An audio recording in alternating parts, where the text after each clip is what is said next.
Mes chers frères et sœurs, l'Évangile d'aujourd'hui nous invite à réfléchir sur la nécessité d'être toujours prêt pour la venue du Seigneur.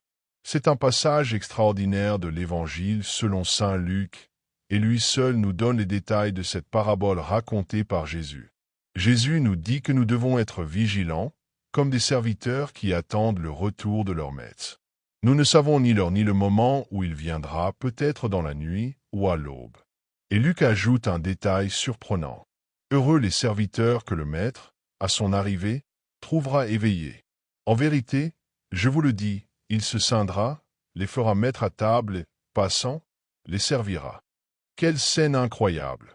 Le Seigneur lui-même, le maître, prend la place du serviteur. Le roi des rois met le tablier et sert ses fidèles. Un amour si grand, une humilité si profonde, cela ne peut venir que de Dieu.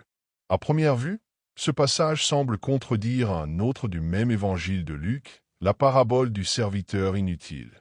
Là, Jésus dit que lorsque le serviteur revient des champs, le maître ne dira pas « Repose-toi maintenant », mais plutôt « Prépare-moi le dîner, et ensuite tu mangeras ».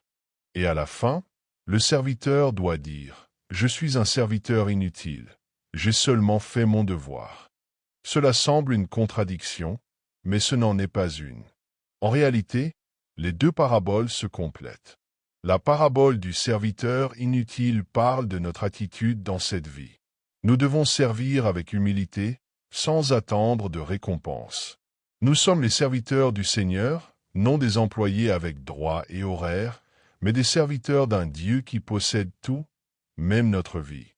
Nous vivons pour lui, nous existons pour le servir.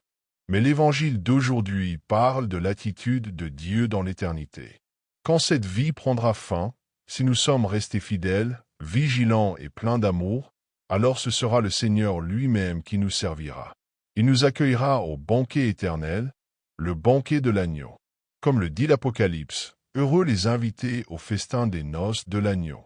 Voici le secret. Dans cette vie, servir avec amour et humilité. Dans la vie éternelle, se reposer dans l'amour de Dieu. Le psaume dit, les yeux du serviteur sont fixés sur la main de son maître.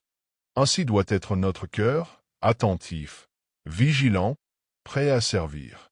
Car celui qui consacre sa vie à servir Dieu sur la terre sera un jour servi par lui au ciel. Voilà notre espérance. Voilà la promesse du Christ. Heureux les serviteurs que le Seigneur trouvera vigilants. Que notre cœur soit toujours éveillé, prêt à dire « Me voici, Seigneur, pour te servir ».